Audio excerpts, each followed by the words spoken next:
My mouth tasted like copper and wet ash. That was the first thing. Not a blinding white light, not a choir of angels welcoming me to the afterlife. Just the distinct metallic tang of my own blood fading into the stale aroma of filtered coffee and lemon polish. I blinked. The mahogany conference table was solid and cool under my sweating palms. The grandfather clock in the corner ticked. I was breathing. I wasn't dead in a rain-slicked alley. I was back in the lawyer's office. The collar of my wool suit scratched against my neck. It was a subtle, irritating friction, but it was the most beautiful thing I had ever felt. It was real. I ran my thumb over the pad of my index finger, pressing the nail in until it stung. Pain, sharp, immediate, and utterly ordinary. Not the crushing, suffocating agony of a heart giving out under the weight of a tire iron and stress, but the simple sting of living tissue. I sucked in a breath through my nose. The air in Mr. Abernathy's office smelled exactly as I remembered it from 5 years ago. Old paper, the sharp chemical tang of lemon furniture polish, and the lingering sour scent of Abernathy's morning espresso. I looked down at my hands. They were smooth. The cut over my knuckles, the one I'd gotten when one of the collectors shoved me into a brick wall in 2024, was gone. The fingernails weren't bitten down to the quick. I dragged my gaze up from the heavy oak table. Across from me sat my cousin Brendan. He was bouncing his right leg, a nervous, arrogant rhythm that sent tiny vibrations through the floorboards. He wore a navy Tom Ford suit that probably cost more than my first car. His hair was slicked back perfect and rigid, and he smelled of sandalwood in expensive arrogance. He was staring at the closed leather folder on Abernathy's desk, like a starving dog staring at a slab of raw meat.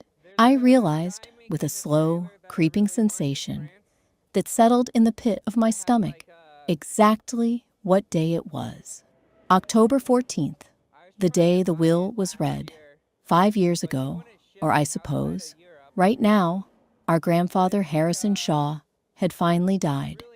A massive coronary on his private golf course. Everyone mourned the great titan of industry. The papers called him a visionary. Brendan called him a hero. I had called him a mentor. What a joke. In my previous life, I had sat in this exact chair, puffing my chest out, ready to claim my birthright. I had fought Brendan tooth and nail in the boardroom, proving to the old man before he died that I was the ruthless one, the smart one.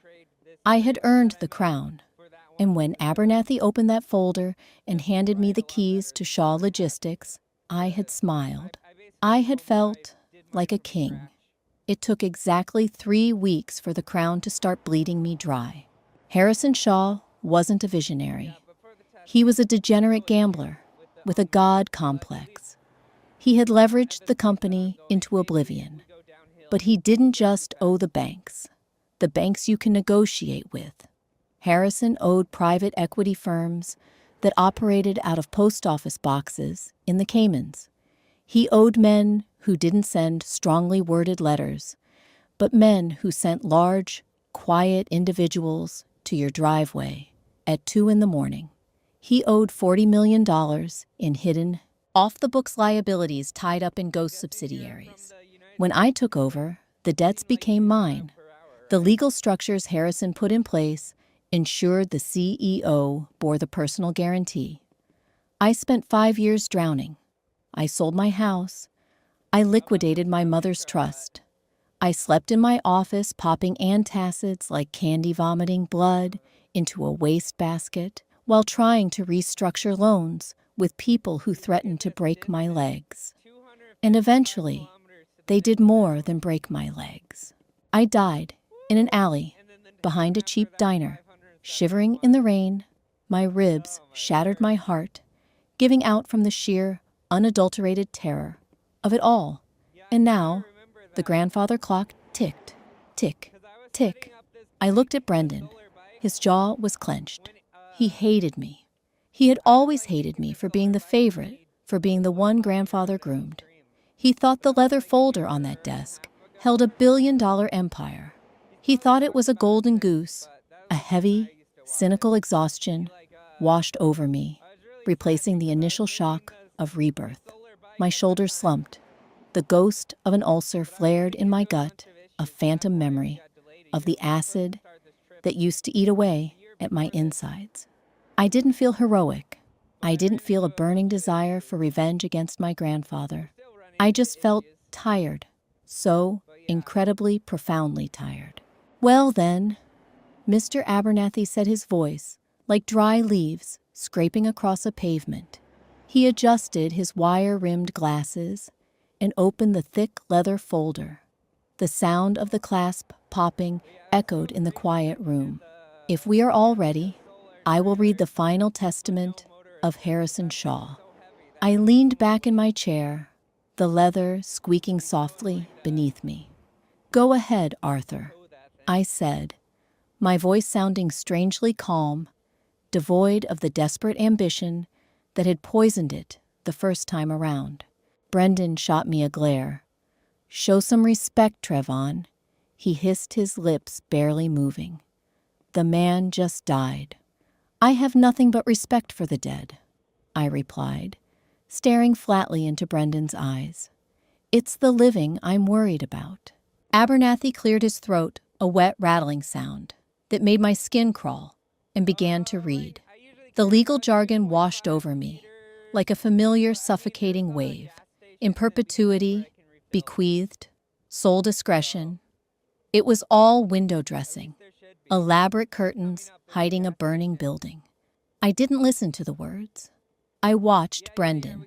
Every time Abernathy mentioned an asset, the summer house in Maine, the fleet of transport ships, the commercial real estate in downtown Chicago, Brendan's nostrils flared. His knuckles were white where he gripped the armrests of his chair. He was doing the math in his head, tallying up the billions he thought he was losing. He looked like a man watching his winning lottery ticket blow away in the wind.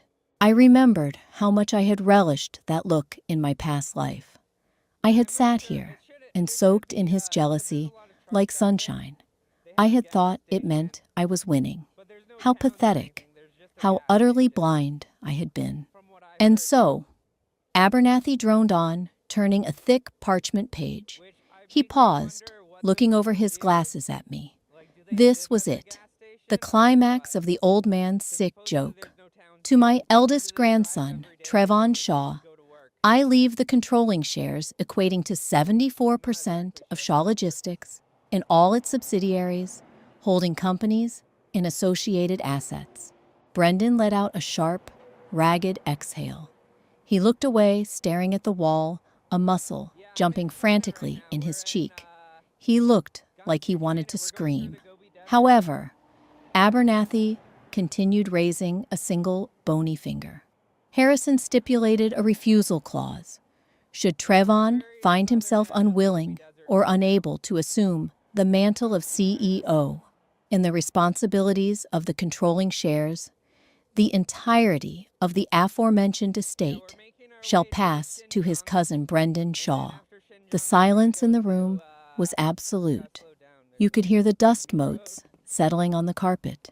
Last time, I had scoffed at the clause. I had leaned forward, grabbed the Mont Blanc pen from the desk, and signed the acceptance papers before Abernathy could even finish his sentence. I had wanted to make sure Brendan knew he was a backup plan. A failure. This time, I didn't move. I looked at the heavy cream-colored paper sitting in front of Abernathy. There were 2 lines at the bottom, one for acceptance, one for refusal. To an untrained eye, they were just lines of ink. To me, they were a choice between a loaded gun and a parachute. Trevon, Abernathy prompted, his brow furrowing. The papers are here. You simply need to sign to accept. I looked at Brendan. He had turned his head back to me, his eyes wide, a sickening mixture of hatred and desperate, pitiful hope shining in them. He wanted it so badly. He wanted the power, the prestige, the name on the building. He was practically vibrating with the need to be the king. My heart thumped, a slow, heavy rhythm against my ribs. I felt a sudden terrifying urge to laugh. It bubbled up in the back of my throat, tasting like bile and hysteria. I had to swallow hard to force it down. I slowly pushed myself up from the chair. My legs felt heavy, as if I were moving underwater. I walked over to the desk. Abernathy held out the pen, expecting me to take it and sign on the top line. I looked down at my hands. They were shaking, not from fear, but from the sheer adrenaline of altering reality, of stepping off the train tracks just before the locomotive hit. I didn't take the pen. I looked up at Abernathy, making sure my face was a mask of grief and overwhelming self-doubt. I let my shoulders sag. I made my breathing shallow. I let every ounce of the exhaustion I had carried for 5 years bleed into my posture. I can't, I whispered. My voice cracked. It wasn't entirely an act. My throat was incredibly dry. Brendan froze. Abernathy blinked his hand, still hovering in the air with the pen.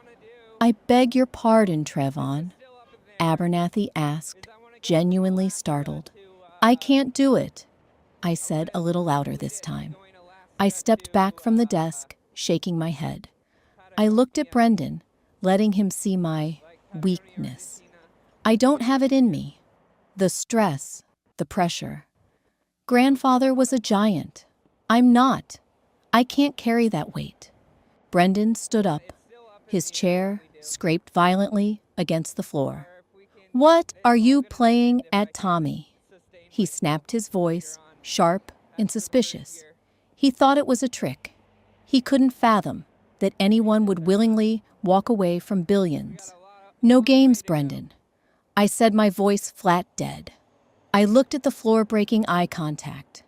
I want a quiet life. I want to cash out whatever small trust he left me and disappear. The company. It's too much. It would kill me. The irony of that statement almost made me choke. It had killed me. I looked back at Abernathy. I refuse the inheritance, Arthur. Let Brendan have it. He's always wanted it anyway. He's stronger than I am. The words tasted like ash, but I forced them out. I had to feed his ego. I had to make sure he swallowed the hook whole without chewing. Brendan stared at me. The suspicion in his eyes, slowly, agonizingly, melted away, replaced by a radiant, blinding dawn of triumph. He stood taller. He adjusted the cuffs of his suit jacket. He looked at me, not with hatred anymore, but with profound, absolute pity. Well, Brendan said, his voice thick with suppressed joy. If you're sure you can't handle it, Trayvon, I suppose I will have to step up and carry the family legacy. He practically lunged for the desk. He snatched the Mont Blanc pen from Abernathy's fingers and leaned over the paper. He didn't even read the fine print. He just signed his name with large, looping, aggressive strokes on the line of acceptance. Scratch, scratch, scratch. The sound of the nib tearing slightly into the thick parchment paper echoed in my ears. To Brendan, it was the sound of a coronation. To me, it was the sound of a bear trap snapping shut on bone. Abernathy looked between the two of us, clearly bewildered. Lawyers hate the unexpected, and I had just thrown a grenade into his perfectly ordered morning. But a signature was a signature. Very well, Abernathy said, pulling the document back and pressing his notary stamp onto the corner. A heavy, final thud. The controlling shares and all associated liabilities of Shaw Logistics now transferred to Brendan Shaw. Trevon, You will receive the minor cash trust stipulated in subsection C, equating to roughly $200,000. 200,000. In my previous life, I had considered that amount insulting. Chump change. Now, it was freedom. It was enough to buy a plane ticket, to anywhere rent a small house, and never wear a wool suit again. I signed the waiver of refusal. My hand didn't shake. The ink flowed smoothly. If that's all, I said, buttoning my jacket. I felt light. My head felt clear. The phantom pressure in my chest, the invisible weight that had crushed me for 5 years, evaporated in an instant. I felt like I could float out of the room. "Leaving so soon, Tommy?" Brendan asked. He was leaning against the edge of the mahogany table, arms crossed, looking at me like a king observing a peasant. "Don't you want to stay and see what real leadership looks like?" I paused at the door. I turned back to look at him. He was so incredibly blind. He thought he was standing on a mountaintop, completely unaware that the mountain was hollow and filled with dynamite. I smelled the sharp peppermint of the breath mint he had just popped into his mouth. I saw the slight sheen of sweat on his forehead, the exertion of his own excitement. "No, Brendan," I said softly, allowing a small, sad smile to touch my lips. "It's all yours, the whole empire, every single piece of it. I'll make sure grandfather's name is remembered." He puffed out his chest. "Oh, I'm sure you will," I replied. "They'll be talking about you for years." I walked out of the office. The heavy oak door clicked shut behind me, severing me from my past, my nightmare, and my family. The hallway was quiet, lined with thick carpets and bad abstract art.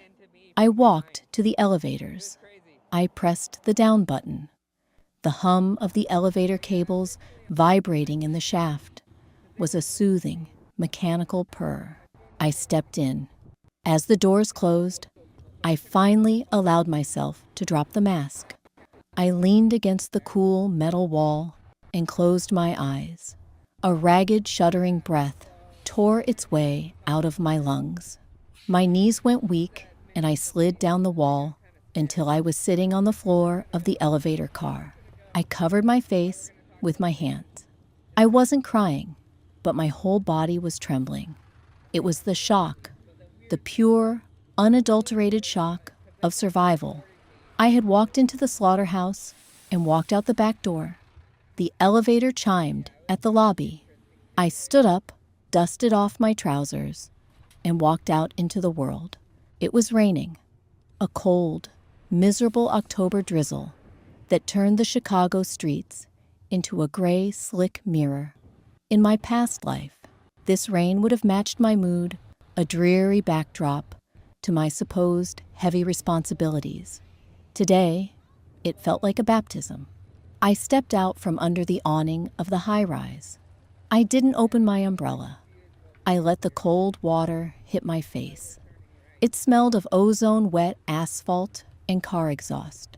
The sensory input was overwhelming, and I loved every second of it.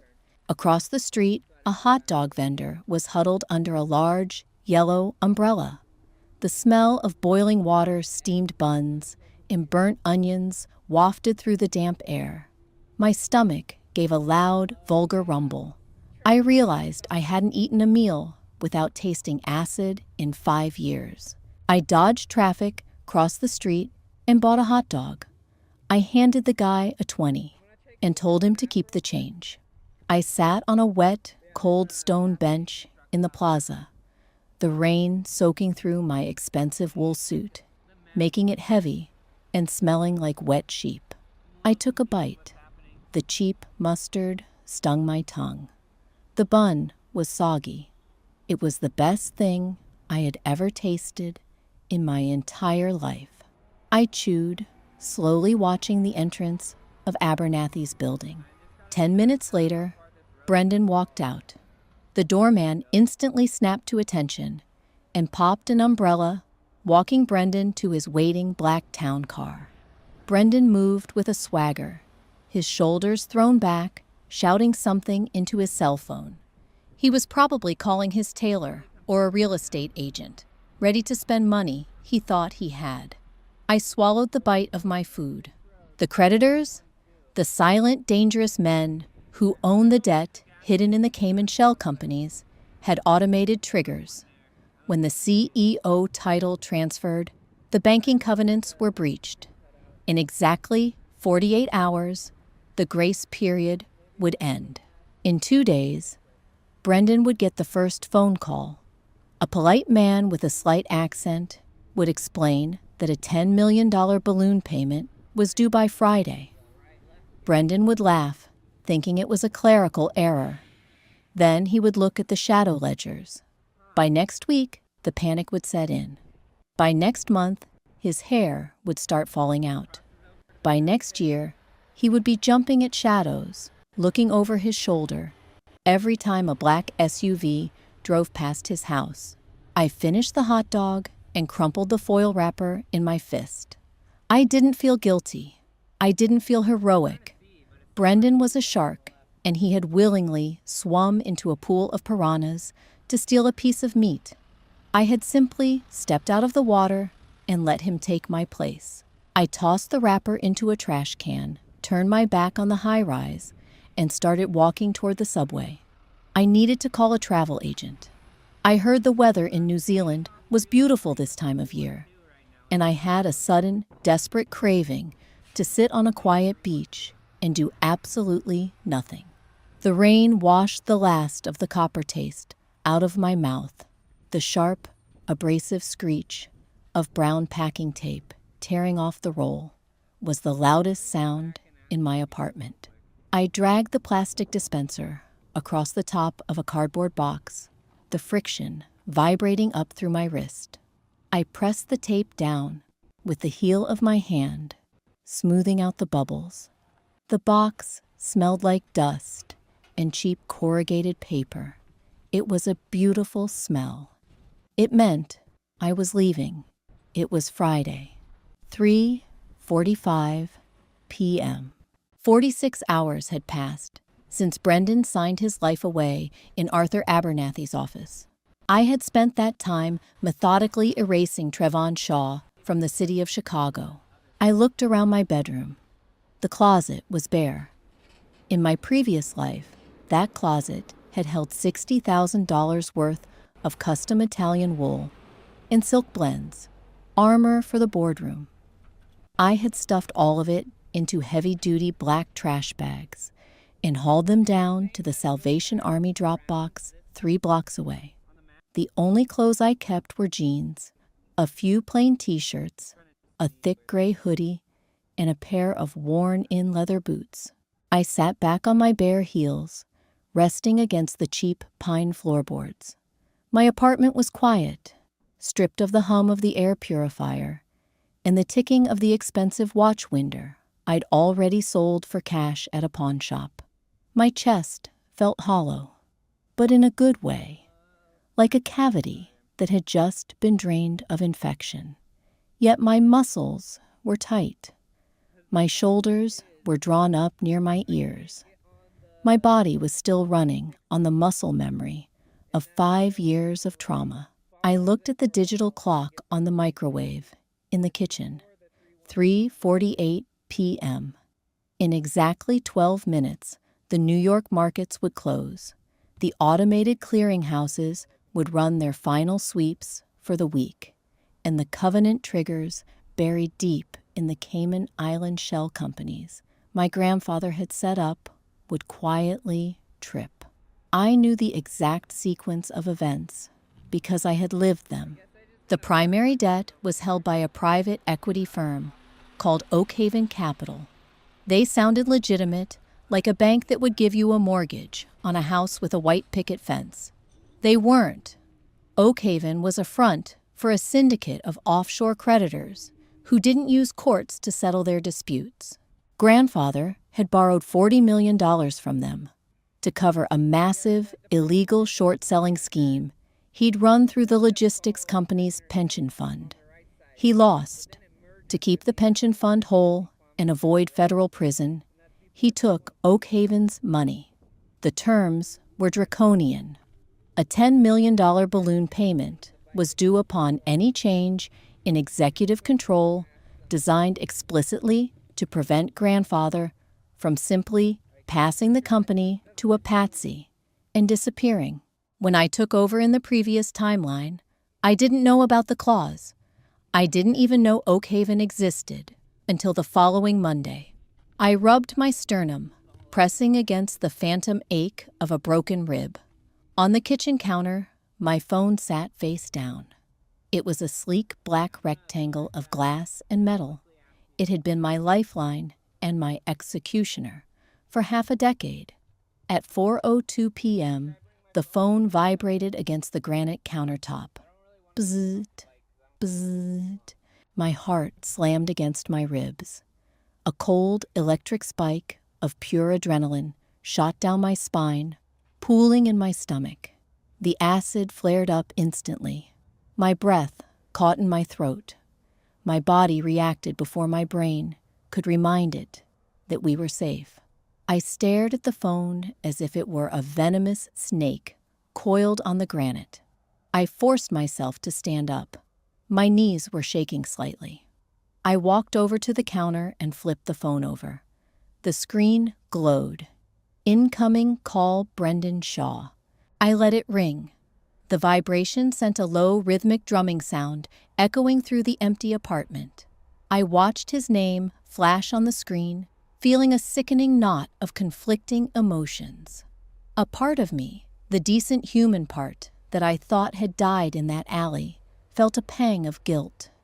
It was a fleeting weak thing, but it was there.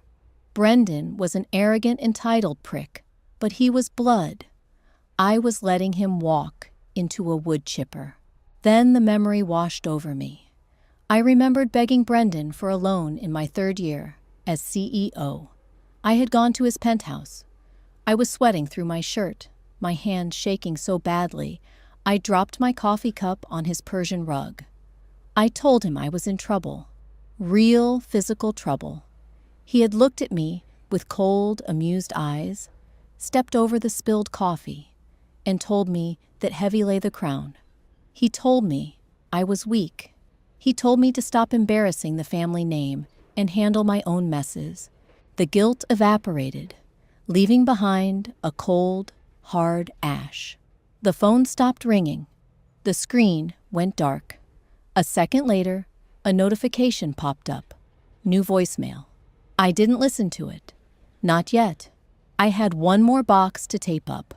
I grabbed the dispenser, the plastic cool, and hardened my grip and dragged the tape across the final box of kitchen supplies. Screech. A harsh final sound. The sound of a door locking from the outside. I picked up my canvas duffel bag, threw the strap over my shoulder, and grabbed the phone. It was time to go to the airport. O'Hare International Airport smelled like floor wax, roasted nuts, and exhausted breath. I navigated the crowds in Terminal 5, keeping my head down, letting the current of frantic travelers pull me along. The strap of the heavy canvas duffel bit into my collarbone, a dull physical ache that kept me grounded in the present. I found a quiet corner near a generic sports bar that was serving watery beer and overpriced pretzels to people waiting for delayed flights. I sat on a hard blue vinyl seat facing the tarmac. Through the thick, soundproof glass, I watched the baggage handlers tossing suitcases onto a conveyor belt in the pouring rain. I pulled my phone from my pocket. It was 6:15 p.m. There were now 4 missed calls, 3 from Brendan, 1 from Arthur Abernathy, and 2 voicemails. I ordered a draft beer from a passing waitress. When she set the cold, condensation-slicked glass on the small table next to me, I pressed my thumb against the cool moisture, grounding myself. I brought the phone to my ear and pressed play on the first voicemail. Tommy. Brendan's voice filled my ear. It sounded annoyed, laced with that usual dripping condescension, but there was a tight, fast quality to his words. He was walking. I could hear his dress shoes clicking rapidly against hard floors. Tommy, pick up the phone. Abernathy is being an idiot. There's a discrepancy in the Q3 filings for a subsidiary called Calico Holdings. Some automated flag went off at the bank and froze our primary operating account. I need the cipher keys for the shadow ledgers grandfather kept. Call me back immediately. I don't have time to clean up your incomplete paperwork. Beep. I took a slow sip of the beer. It was bitter, slightly metallic, and perfectly cold. Calico Holdings. That was the first domino. It wasn't an operating account freeze. It was a total asset lock initiated by Oak Haven Capital. They had seized the central nervous system of the company. I looked out at the rain, streaking down the massive terminal windows. Brendan still thought it was a clerical error. He still thought he was the king just dealing with a slightly stubborn peasant at the bank. He thought he could shout his way out of it. I pressed play on the second voicemail. It had been left 40 minutes ago. Trevon. The condescension was gone. The annoyance had vanished. What replaced it was a thin, reedy vibration that I recognized intimately. It was the sound of a man who had just realized the floor beneath him was made of glass, and he could hear it cracking. Trayvon, where the hell are you? Brendan's breathing was heavy. The background noise wasn't the crisp echo of the executive floor. It sounded muffled, like he was locked in a bathroom or a small office. A man is here. A man named Mr. Caldwell. He bypassed security. He's sitting in grandfather's chair. He handed me a folder. Tommy. He says we owe $40 million. Not to a bank, he said. Brendan's voice hitched a pathetic wet sound. He said if the $10 million balloon payment isn't wired by Monday, they take the transport fleet. And if we try to block the transfer, he said they take collateral in flesh. I closed my eyes. The smell of the airport faded. For a second, I could smell the sharp tang of Mr. Caldwell's expensive cologne. I remembered Caldwell. He never raised his voice. He had pale blue eyes that looked at you the way a butcher looks at a slab of beef calculating the cuts. He was the one who had sent the men to my driveway in the old timeline. This is a joke, right? Brendan's voice cracked, dropping into a frantic, pleading whisper. Trevon, tell me this is one of grandfather's sick tests. Tell me you have the money in a trust somewhere. Call me back. Please, Tommy. Please. I don't know what to do. He's just sitting there watching me. Call me. Beep. The automated voice came on. End of messages. I pulled the phone away from my ear and stared at the black screen. My reflection stared back at me, pale, tired, but remarkably calm. I didn't feel a rush of vindictive triumph.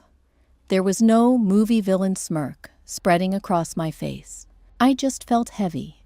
The reality of what I had done, what I had allowed to happen, settled over me like a wet wool blanket. I had condemned my cousin to a living hell. I knew exactly what Caldwell would do to him. Brendan would break much faster than I did. He didn't have the resilience. He had only ever had the arrogance. Caldwell would strip him of his pride, then his money, then his safety. I placed the phone on the small table. I took another sip of the beer. I reached into my pocket and pulled out my boarding pass. Printed in crisp black ink, destination. Auckland, New Zealand. Departure, 8:30 p.m., one way. I looked at the boarding pass, tracing the edge of the stiff paper with my thumb. Then I looked at the phone. I had a choice. I could call him back. I could tell him to liquidate his personal trust, immediately pay the $10 million, to buy himself a month, and then flee the country. I could tell him how to hide. I pictured Brendan's face. Not the terrified face he surely wore right now, but the face he had worn for 30 years. The sneers at family dinners, the way he took credit for my ideas in board meetings, the way he had stood in Abernathy's office 2 days ago, practically vibrating with greed, ready to step on my neck to take the crown. If I warned him, he wouldn't believe me. He would think it was a trick. Or worse, he would try to drag me down with him. He would tell Caldwell I was the one who knew where the money was. Brendan would offer me up on a silver platter to save his own skin. He was a drowning man, and if I reached my hand out, he would pull me under. I had already drowned once for this family. I wasn't going to do it again. I picked up the phone. I didn't delete the voicemails. I didn't wipe the memory. I opened the back casing my thumbnail, wedging into the tiny groove. I popped the battery out. Then I slid the small gold SIM card out of its slot. I held it between my thumb and forefinger. It weighed practically nothing yet. It tied me to a collapsing empire, to blood money, and to a man named Caldwell, sitting in a mahogany office. I dropped the SIM card into my half-empty glass of beer. It sank slowly, a tiny gold square, drifting down through the amber liquid, coming to rest at the bottom, distorted by the curved glass. I dropped the phone and the battery into the nearest trash can. I stood up, grabbed my duffel bag, and walked toward my gate. I didn't look back at the bar. I didn't look back at the city lights glowing beyond the rain-streaked windows. I just kept my eyes on the signs pointing forward, letting the hum of the airport carry me away. The vibration of the Boeing 777 was a constant, bone-deep hum. It rattled the ice in my plastic cup and made my teeth ache. I sat in a cramped window seat, somewhere over the vast black expanse of the Pacific Ocean. The cabin air was dry and smelled of recycled breath and microwaved pasta. It was claustrophobic, uncomfortable, and entirely perfect. Every jolt of turbulence was a reminder that I was moving at 600 miles an hour away from the blast radius. I didn't sleep for the first 14 hours. I couldn't. Every time I closed my eyes, my brain misfired. I expected a heavy hand to drop onto my shoulder. I expected the polite, refrigerated voice of Mr. Caldwell, whispering in my ear that my payment was late. My body was still operating in the old timeline, flushing my system with cortisol, preparing for a beating that was no longer coming. When we finally touched down in Auckland, the tires screeching against the tarmac felt like a physical severing of a tether. Stepping out of the airport was a shock to the system. It was mid-October, which meant late spring in the southern hemisphere. Chicago had been cold gray and raining sideways. Here the air was thick, carrying the heavy wet scent of jasmine and salt. It felt like breathing through a warm, damp towel. I didn't linger in the city. Cities have too many shadows, too many men in suits walking with purpose. I bought a second-hand Toyota Hilux with cash from a dealership that smelled heavily of tire rubber and cheap cologne. The steering wheel was on the right side. The leather of the gear shift was cracked and sticky. I drove south. I kept driving until the highways turned into two-lane roads, and the two-lane roads turned into gravel paths, hugging jagged coastlines. I ended up in a small town on the South Island, a place where the mountains dropped violently into the dark, churning ocean. I rented a small, weather-beaten cabin on a cliff overlooking the water. It cost me next to nothing. The floorboards were unvarnished pine that snagged my socks, and the whole place smelled of dried seaweed and wood smoke. There was no Wi-Fi. The nearest cell tower was a rumor. For the first 3 weeks, the silence was agonizing. In my past life, my ears were constantly filled with noise. The ringing of dual desktop phones, the frantic typing of assistants, the roar of Chicago traffic outside my corner office, the thud of my own heartbeat when the shadow ledgers wouldn't balance. Here, there was only the wind howling off the Tasman Sea and the rhythmic, aggressive crashing of waves against the rocks below. The quiet left too much room in my head. The trauma didn't vanish just because my zip code changed. It surfaced in ugly physical ways. I would wake up at 3 in the morning, my t-shirt soaked in freezing sweat, my hands clawing at my own chest, trying to massage away the phantom agony of a shattered rib cage. I would taste copper.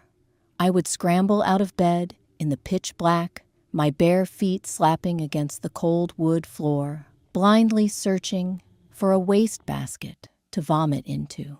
My brain knew I was safe. My nervous system didn't believe a word of it. I forced myself into a grueling physical routine to exhaust the demons.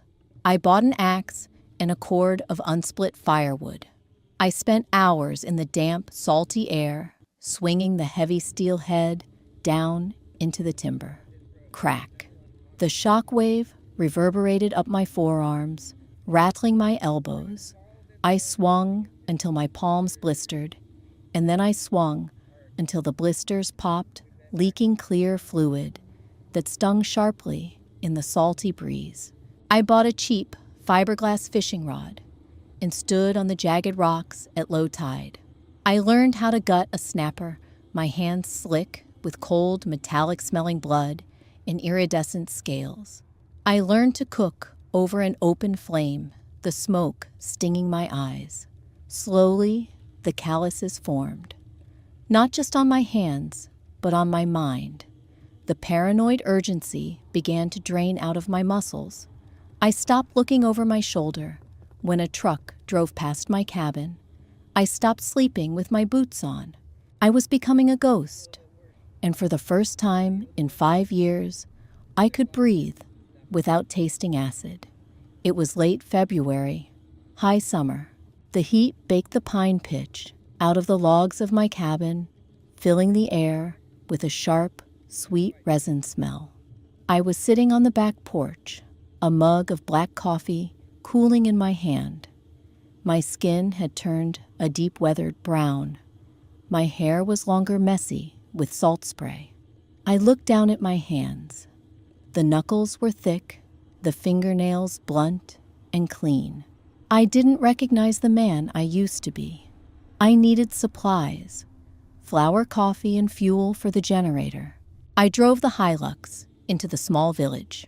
The town consisted of a single paved street, a post office, a pub that smelled permanently of spilled beer and fried chips, and a general store. I walked into the general store. The bell above the door jingled cheerily. The air inside was cool and smelled of surfboard wax, ripe peaches, and old dust. I grabbed a wire basket and started moving down the narrow aisles. At the back of the store, next to the racks of fishing lures, the owner kept a single, bulky desktop computer on a wooden desk. It was a courtesy for backpackers to check their emails. A hand-painted cardboard sign read, Internet, $2 for 15 minutes. Honor system. I hadn't looked at the news in 4 months. I hadn't checked a stock ticker, read an article, or thought about Arthur Abernathy's mahogany office. But today, the ghost tapped me on the shoulder. It was a faint, nagging curiosity, a morbid itch. I dropped 2 worn gold coins into the plastic jar on the desk. They clinked loudly. I pulled out the plastic chair and sat down. The keyboard was sticky with God knows what. I opened the browser. The dial-up connection whined and hissed, a sound from a forgotten decade. I went to a global financial news site. The screen loaded slowly, agonizingly, rendering the banners block by block. My chest tightened. A familiar acidic prickle started at the base of my throat. My thumb hovered over the mouse button, trembling slightly. In the search bar, I typed 2 words, Shaw Logistics. I hit enter. The page populated. It wasn't just a side article. It was a bloodbath. Shaw Empire crumbles, assets seized in massive liquidation.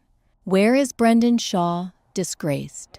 CEO missing amid federal probes. My eyes scanned the text. The words jumped out at me like physical blows. Unprecedented default. Offshore creditors. Seizure of physical assets. Fraud investigations. According to the timeline in the articles, the transport fleet had been seized by Oakhaven Capital within 3 weeks of my departure. The banks panicked. A run on the company's operating capital followed. Brendan had tried to dump his personal shares to cover the margins, but the SEC had frozen his accounts, flagging the transactions as insider trading, ahead of a massive bankruptcy declaration. I clicked on a related article from a Chicago tabloid. There was a photo. It looked like it had been taken with a long-lens camera through the windshield of a car. It was Brendan. He was standing outside the wrought iron gates of his foreclosed penthouse. He looked hollowed out. The arrogant swagger was completely gone.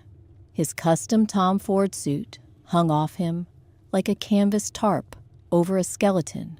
His hair, usually slicked, imperfect, was a greasy, chaotic mess. But it was his eyes that made my stomach pitch violently. They were wide-ringed with dark purple bruises of exhaustion. He was staring directly at the camera, but he was looking past it. He was looking at shadows. He had the exact same hunted, desperate, terrified expression I had worn the night I died in the alley. I pushed the plastic chair back so hard it screeched against the linoleum floor. I turned away from the screen, my breathing suddenly shallow and rapid. The smell of the surfboard wax in the store suddenly made me violently nauseous. I leaned against the aisle rack, knocking a row of brightly colored fishing lures to the floor with a plastic clatter. The store owner poked his head around the corner. "You all right there, Tom?" he called out, his thick Kiwi accent cutting through the buzzing in my ears. "Yeah," I choked out. I swallowed hard, forcing the bile down. "Yeah, mate, just dizzy. Stood up too fast. Drink some water. Heat'll get ya," he said, turning back to his counter. I looked back at the screen. The heavy block letters of the headline glared at me. I had known this would happen. I had orchestrated it by doing absolutely nothing. I had handed him a live grenade, knowing he thought it was a gold bar, and watched him pull the pin. I reached out and clicked the red X in the corner of the browser, closing the window. I wiped the search history. I stood up my legs, feeling shaky, like I had just finished a 10-mile run. I didn't feel a sense of triumph. I didn't pump my fist. There was no joy in seeing Brendan destroyed, only a grim, cold confirmation of the mechanics of the universe. Caldwell always collected. Always. If I hadn't walked away, that photo would have been me. Again, I picked up my wire basket, paid for my flour and coffee, and walked out into the blinding summer sun. The heat hit me like a physical wall. The air tasted of salt and hot asphalt. I climbed into the cab of the Hilux and rolled the windows down. I gripped the sticky leather steering wheel. I let out a long, ragged exhale. He was gone. The company was gone. The debt was gone. I turned the key. The engine sputtered, then caught with a rough, uneven growl. I pulled out onto the gravel road, heading back to the cliff, back to the ocean, back to the silence. I was finally, truly alone, and I was going to live. It was year 3, July. deep winter in the southern hemisphere. The wind, off the Tasman Sea, didn't just blow. It battered. It threw sheets of freezing, salted rain against the corrugated tin roof of my cabin with the deafening roar of a jet engine. Inside, the cast iron wood stove radiated a dry, suffocating heat that smelled of scorching iron and burning macrocarpa wood. I was sitting in a faded armchair, running a whetstone over the edge of my splitting axe. Shirk, shk. The rhythmic scraping was a meditation. My thumb traced the beveled steel, checking for burrs. My hands were unrecognizable from the soft, manicured things they had been in Chicago. They were stained with tree sap, nicked by fishing wire, and heavily calloused. I was pouring myself a second glass of cheap peaty whiskey when I heard it, a sound that didn't belong. It was faint at first, buried under the roaring wind, but it was mechanical. The high, struggling whine of a 4-cylinder engine grinding in low gear. It was coming up my private, deeply rutted gravel driveway. My stomach dropped. A cold, heavy stone of pure instinct formed in my gut. The whiskey bottle hovered in my hand, a single drop suspended at the lip before falling onto the pine floorboards with a soft tap. Nobody came up this road. The postman left my mail in a rusted box 2 miles down at the highway junction. The locals knew I didn't want visitors. I set the bottle down. My heart rate didn't spike into a frantic flutter. It slowed down into a heavy, violent thud. I picked up the axe. The varnished hickory handle was warm from the fire. I stepped into the narrow hallway and pressed my back against the wall next to the front door. Through the small, frosted glass pane, I saw the twin beams of headlights slice through the driving rain. They cut across the dark windows of my Hilux, illuminating the driving sheets of water before the engine sputtered and died. The darkness returned thicker than before. I waited. The wind howled. 5 seconds, 10. Then the heavy thwack of a car door shutting, footsteps crunching on the wet gravel. They weren't the heavy, measured strides of a professional. They were erratic, stumbling, dragging. A fist pounded on the heavy oak door. Bang, bang, bang. "Tommy," a voice croaked. It was barely audible over the storm, shredded and raw, like vocal cords rubbed over sandpaper. "Tommy, open the door, please." My grip on the axe handle tightened until my knuckles went white. It wasn't Mr. Caldwell. It wasn't a shadow creditor. It was Brendan. For a terrifying, chaotic second, the two timelines in my head violently collided. I smelled the lemon polish of Arthur Abernathy's office. I tasted the copper blood in my mouth from the alleyway. I felt the agonizing, suffocating weight of the debts. I closed my eyes, forcing my lungs to expand, grounding myself in the smell of the wood smoke and the rough texture of the axe handle. I reached out with my left hand and threw the deadbolt. I pulled the door open. The wind shrieked, blowing a spray of freezing rain into my face. Standing on my porch, illuminated by the dim yellow glow of the hallway light, was a ghost. Brendan was soaking wet. He wasn't wearing Tom Ford anymore. He was shivering violently in a cheap, dark nylon windbreaker that clung to his skeletal frame.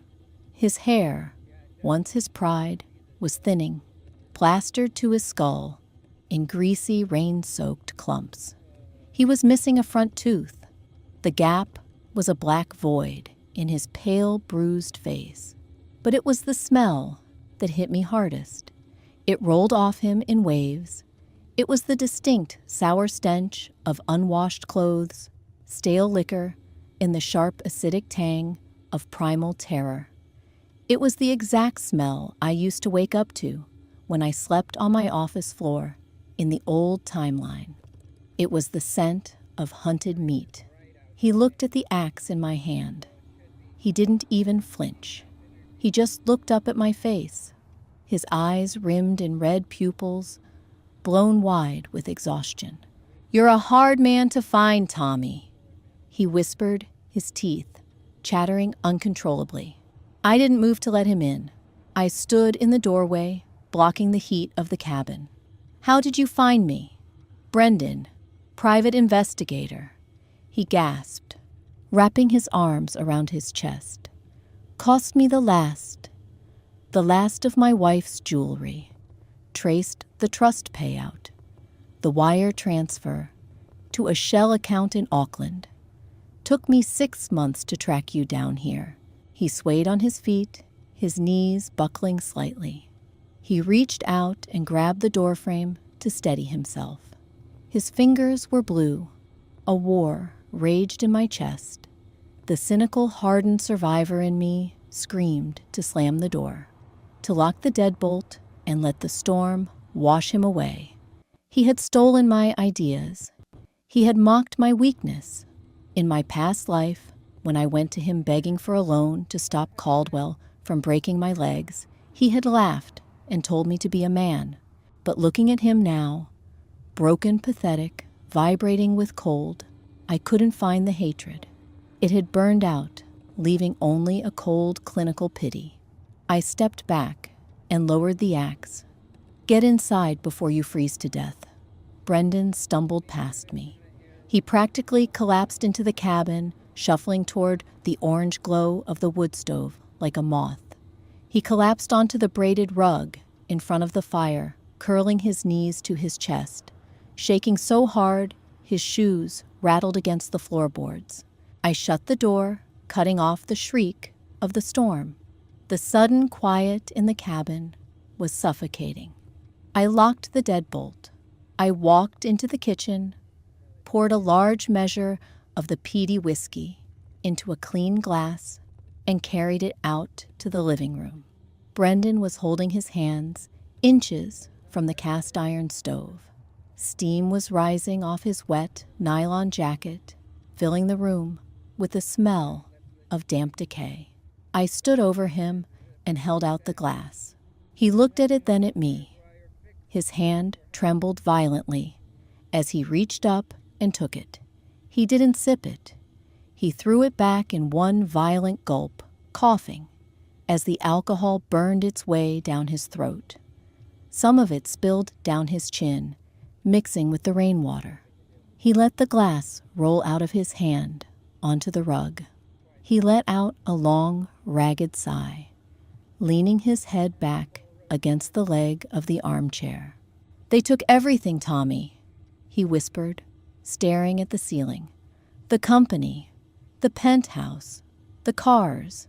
They took Sarah's trust fund. They pierced the corporate veil. Caldwell, he has a judge on his payroll. They froze it all." "I know," I said. My voice sounded flat, empty. Brendan rolled his head to look at me. The bruised, exhausted eyes narrowed with a sudden, desperate spark of venom. "You knew. The day in Abernathy's office. You didn't give it up because you were weak. You knew it was poisoned." "Yes," I said simply. I didn't owe him a lie. I didn't owe him an explanation of how a man dies and wakes up at a mahogany table. Brendan let out a wet, rattling laugh. "You set me up. You handed me a bomb and ran." "I didn't set you up, Brendan," I replied, crossing my arms over my chest. I looked down at him, feeling the absolute truth of my words. "I was offered the bomb. I refused it. You dove across the desk to rip it out of my hands. I just didn't stop you." He pushed himself up, getting onto his knees. The sudden movement made him sway. "You have to help me," he pleaded, the venom vanishing instantly, replaced by a pathetic, groveling desperation. It made my stomach turn. "They're going to kill me, Trevon. I owe them $2 million in personal guarantees, just to clear my name from the ledger. If I don't pay it, Caldwell said, he said he'd send men to find me. He reached out, trying to grab the hem of my jeans. I stepped back, my boots heavy on the wood floor. You have the trust, Brendan begged, crawling forward a few inches. 200,000. It's not enough to pay them off, but it's enough to run. Caldwell doesn't know about it. Wire it to me. Just give me the money. You live out here in the dirt. You don't need it. I need to buy a new identity. I need to get to South America. I stared at him. I remembered the alley. I remembered the cold rain, the sickening crunch of my own ribs snapping under a heavy steel pipe, the terrifying realization that my heart was stopping. If I wire you that money, I said, my voice dangerously quiet, it creates a digital footprint, a straight line from this cabin to wherever you run. Caldwell has people who track that sort of thing. If I help you, I bring them here. They won't look at you. Brendan shouted, a spray of saliva flying from his lips. You're a ghost. You've been dead to the world for 3 years. Please, Tommy, we're family. We're blood. We were competitors. I corrected him, the words tasting like ash. And you won. I'll die, he screamed, his voice cracking, dissolving into a pathetic, gasping sob. He buried his face in his dirty hands, weeping violently. I don't want to die, Tommy. I can't sleep. Every time I close my eyes, I see them. Please. I stood there, listening to him cry. The sound, mixed with the rain hammering on the tin roof. I felt a sickening wave of guilt. Not because I had caused this, I hadn't, but because I was looking at a mirror of my own past soul. I was looking at the man I had been stripped of his arrogance, reduced to a trembling animal begging for a scrap of survival. I turned my back on him. I walked to the kitchen, knelt down, and pulled up a loose floorboard near the pantry. Beneath it was a waterproof lockbox. I tapped in the combination, popped the latch, and reached inside. I didn't pull out a bank token. I pulled out a heavy canvas pouch. I walked back into the living room. Brendan had stopped sobbing, peeking through his fingers with a desperate, animalistic hope. I tossed the pouch onto the rug next to his knee. It landed with a heavy, dull thud. There's $12,000 in there. Cash. American and euros. I said, my voice completely devoid of emotion. It's untraceable. It's enough to get you off this island. It buys you a fake passport in Manila or Jakarta if you know the right people. It buys you a head start. Brendan stared at the pouch. He slowly reached out with a trembling hand and unzipped it, seeing the stacks of worn bills. He looked up at me. His face contorted a mixture of profound relief and bitter, toxic resentment. 12 grand. You have 200,000 and you give me 12 grand. I'm giving you a chance. I said, my muscles tensing, ready for him to lunge. It's more than you ever gave me. Take it, get in your car and drive. You're a monster, Trevon. He spat his lip, curling over his missing tooth. He snatched the pouch, clutching it tightly against his wet chest. You're worse than the old man. Maybe, I said, but I'm alive. The door is behind you. He didn't argue. He scrambled to his feet, swaying slightly, gripping the canvas bag like a life preserver. He didn't say another word. He didn't say, thank you. He just turned, stumbled down the hallway, and grabbed the door handle. He yanked the door open. The freezing rain howled into the cabin, instantly chilling the air. He stepped out into the darkness, not looking back, pulling the door shut behind him with a loud, final slam. I stood in the silence of my cabin. I walked over to the frosted window. The headlights of his rental car flickered on. The engine ground whined and finally caught with a puff of dark exhaust. I watched the red taillights illuminate the rain as he reversed down the driveway, turning onto the gravel road, disappearing into the pitch-black coastal storm. I was alone again. I walked back to the armchair. The glass of spilled whiskey had soaked into the rug, leaving a dark, pungent stain. I picked up the glass, walked to the kitchen, and set it in the sink. I didn't feel heroic. I didn't feel redeemed. I felt hollowed out, scraped, clean to the bone. I had survived the trap, and I had survived the ghost coming to haunt me. But survival wasn't a victory march. It was just a quiet, endless chore of keeping the fire lit and the door locked. I walked back to my chair, picked up the axe, and laid the whetstone against the steel. Shh, shh. I was alive. And for tonight, that would have to be enough. If this story of betrayal, survival, and the brutal cost of walking away kept you hooked, hit that like button right now. Subscribe and turn on notifications so you never miss another intense, full-length narrative from this channel. Who do you think was the real monster here, Trevon, for staying silent, or Brendan for his blind greed? Drop your thoughts in the comments below and share this video with a friend who loves dark psychological drama. Thanks for watching, and I'll see you in the next story.